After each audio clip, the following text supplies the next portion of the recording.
Selamat pagi, bertemu lagi dengan Buria dalam pembelajaran kimia. Pada kesempatan ini Ibu akan menjelaskan tentang unsur-unsur logam alkali ya. Ya, unsur logam alkali itu terdiri dari litium, natrium, kalium, rubidium, cesium, dan francium. Dikatakan alkali karena dalam larutan dia bersifat basa atau alkalis. Unsur alkali memiliki elektrovalensinya 1. Nanti ini akan Ibu jelaskan. Jika dibandingkan dengan unsur lain yang satu periode itu berarti yang mendatar ya.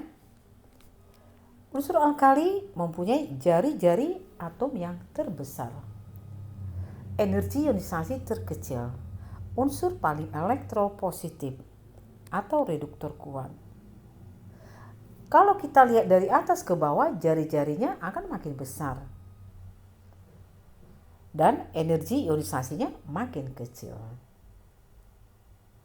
Sifat fisik logam alkali itu padat, dia mengkilat, lunak ya. Jadi dia mudah dipotong ya. Kecuali cesium dan francium dia cair. Bilangan oksidasinya selalu positif 1. Bereaksi dengan oksigen membentuk senyawa oksida ya. Tadi dikatakan dia selalu positif 1 bilangan oksidasinya ya. K2O. K selalu positif 1. K-nya ada 2. 2 kali 1 positif 2. Supaya 0 berarti O-nya min 2. Kemudian K2O2. K plus 1 kali 2 plus 2. Berarti supaya 0, O2-nya min 2. Sehingga O-nya di sini min 2 dibagi 2 min 1. Sehingga di sini bilangan oksidasinya adalah min 1 ya. Untuk O ya maksudnya ya. Ini untuk O. Sekarang KO2. KO2. K kan selalu plus 1. K ada 1 plus 1. O2-nya berarti berapa supaya 0? Min 1. Berarti bilangan oksidasi dari O-nya min 1 dibagi 2. Atau min setengah. Jadi dalam KO2, O-nya di sini dalam KO2 itu O-2. Dalam K2O2, O-1.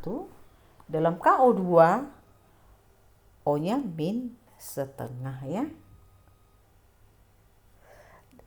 K2O disebutlah senyawa oksida. K2O2 disebut senyawa peroksida. KO2 disebutlah senyawa superoksida ya. Oke, itu. Kemudian kita lihat senyawa alkali itu bereaksi hebat dengan air. Pada suhu biasa, semakin ke bawah makin bereaksi hebat dengan air.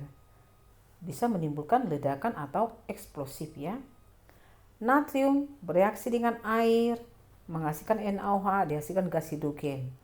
Nah, ini eksplosif ya. Semakin ke bawah dia makin mudah bereaksi. Ke bawah itu berarti misalnya kalium, rubidium makin mudah bereaksi dengan air. Untuk warna nyala, litium itu merah tua, natrium itu kuning, kalium ungu, rubidium merah kebiruan, cesium warna biru. Oke, sekarang kita lihat nih ya. Litium, natrium, kalium, rubidium, cesium. Nomor atomnya, massa atomnya tentu makin besar. Di konfigurasinya. Nah, ini konfigurasi menurut suku. Sekarang kita mau bikin konfigurasi menurut kulit ya. Kulit. Kita misalnya bikin ini.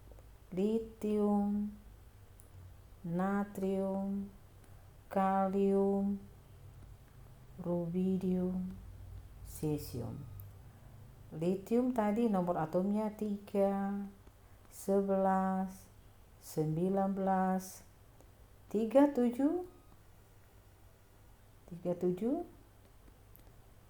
kemudian 55. Kita tuliskan konfigurasinya 21, 281. Ini 2881.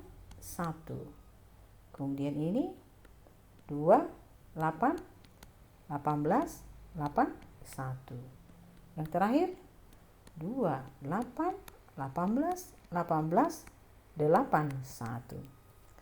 Inilah elektron valensinya. Elektron valensi sama dengan 1, sehingga dikatakan di golongan 1A. Dikatakan tadi bilangan oksidasinya selalu positif 1. Ya.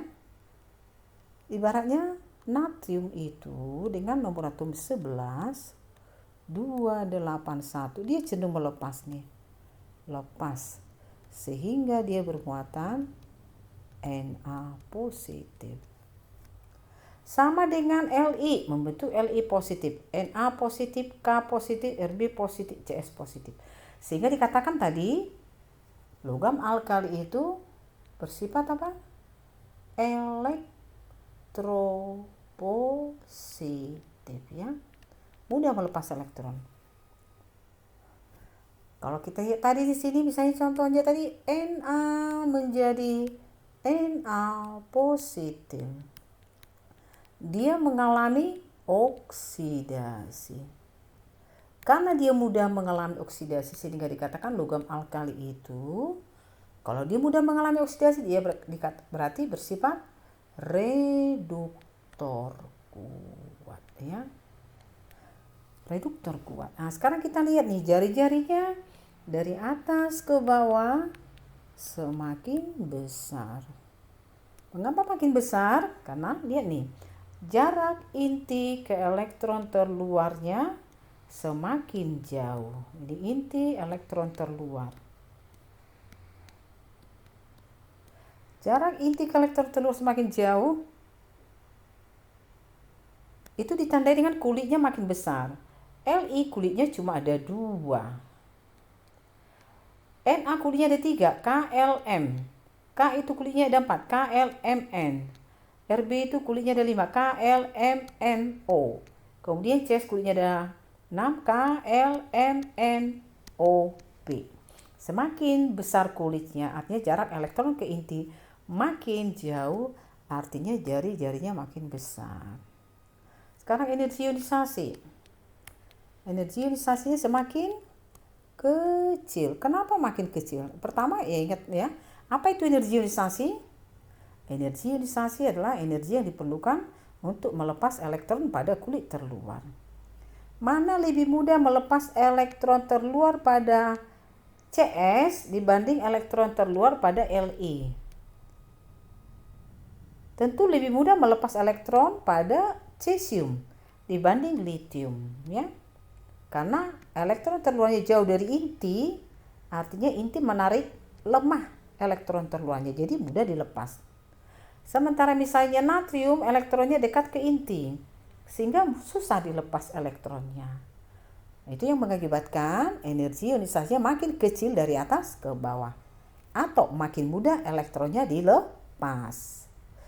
Titik didih dan titik beku dari atas ke bawah semakin kecil.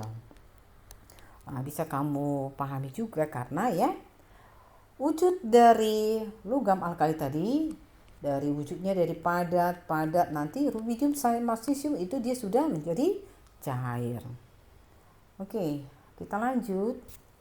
Unsur-unsur logam alkali di alam. Ingat, alkali tidak ditemukan dalam keadaan bebas, tetapi dalam bentuk senyawa. Kenapa dia dalam bentuk senyawa? Karena unsur alkali itu sangat reaktif.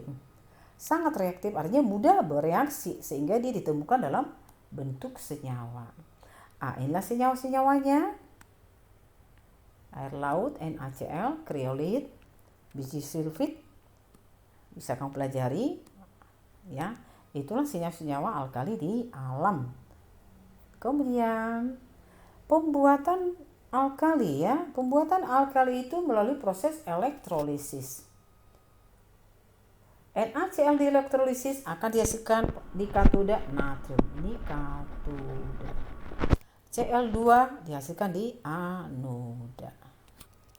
Sama dengan LiCl di elektrolisis, pada katoda dihasilkan litium, pada anoda dihasilkan klorin.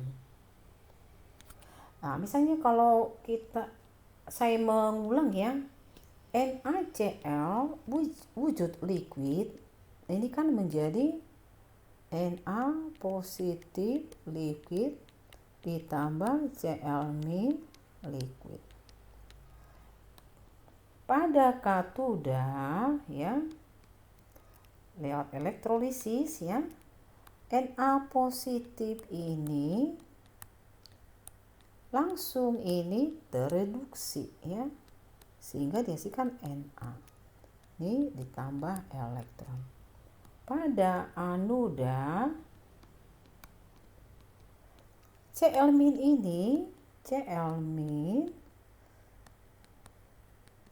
ini akan mengalami oksidasi menjadi Cl2. Tekan. Jadi ditambah 2 elektron. Sehingga di katoda dihasilkan natrium, di anoda dihasilkan gas klorin. Masih ingat ya? Ingat, pada katoda selalu terjadi reaksi reduksi, pada anoda selalu terjadi reaksi oksidasi. Oke, kita lanjut. Senyawa-senyawa logam alkali, senyawa-senyawa yang sering kita gunakan ya, litium karbonat Li2CO3, soda api NaOH. Ini fungsi sangat banyak, membuat sabun, kertas, rayon, obat-obatan, membersihkan bauksit kotor, pengolahan aluminium. NaOH itu dibuat dari elektrolisis larutan NaCl. Ingat larutan ya. Nah, NaCl larutan itu akan menjadi Na positif, ini aqueous larutan ya, Cl- aqueous larutan. Kamu masih ingat kalau NaCl di elektrolisis larutan ya, NaCl larutan itu kalau di elektrolisis kan di sini ada Na positif, ada Cl-, ada H2O. Ternyata pada katoda ya, bukan Na positif yang direduksi, tapi yang direduksi adalah H2O menjadi H2 dan OH-. Ya, kamu udah tahu ya, tambah 2 elektron. Tetapi pada anoda yang dioksidasi adalah Cl-, sehingga Cl- dioksidasi menjadi Cl2. Ini ditambahkan 2 elektron ya. Nah, kemudian nanti akan kita samakan. Kalau kita jumlahkan ini kan, kita jumlahkan di sini kan 2 Cl. Ini Cl1 berarti ini kita kali 2 saja. Kali 2. 2 NaCl, 2 NaCl. H2O, 2 H2O turun ya. Kalau kita jumlahkan 2 elektron bisa kita coret. Di sini ada Cl- kali 2, 2 Cl- kita coret. Sehingga kemudian kita turunkan ke bawah H2, Cl2, Na positif tadi sudah dikali 2. Dengan 2 OH- membentuklah 2 NaOH. Nah, inilah yang diperoleh. Yaitu tadi natrium hidroksida. Nah, jadi kamu bisa lihat kalau NaCl di elektrolisis, di katoda ini dihasilkan juga ya, ini dihasilkan di katoda gas hidrogen. Dihasilkan juga apa nih di anoda gas klorin ya, dihasilkan juga. Selain itu juga dihasilkan natrium hidroksida. Itu pembuatan NaOH dari elektrolisis larutan NaCl. Oke. Kemudian senyawa-senyawa dari Alkali, ini natrium karbonat. Fungsinya membuat sabun, film selulosa, industri keramik, bisa dipelajari. Natrium bikarbonat membuat kue, pemadam api. Natrium bikarbonat atau yang disebut soda ya, dibuat melalui proses solvay. Direaksikan pertama amonia, gas karbon dioksida dan air dihasilkan NH4HCO3. NH4HCO3 direaksikan dengan NaCl. Kemudian dihasilkanlah NH4Cl dan natrium bikarbonat ya, atau NaHCO3. NaHCO3 sangat banyak kita perlukan dalam proses pembuatan kue ya. Banyak lagi KCl pembuatan pupuk, KOH pembuatan sabun lunak, KO2 suplai oksigen pada masker, KClO3 pembuatan korek api, petasan, obat kumur, bahan peledak ya. KNO3 pengawet daging, bahan peledak juga dan membuat pupuk. Oke. Saya pikir sekian ya untuk penjelasan tentang unsur-unsur alkali golongan 1A. Silakan kamu belajar lagi lebih sungguh-sungguh.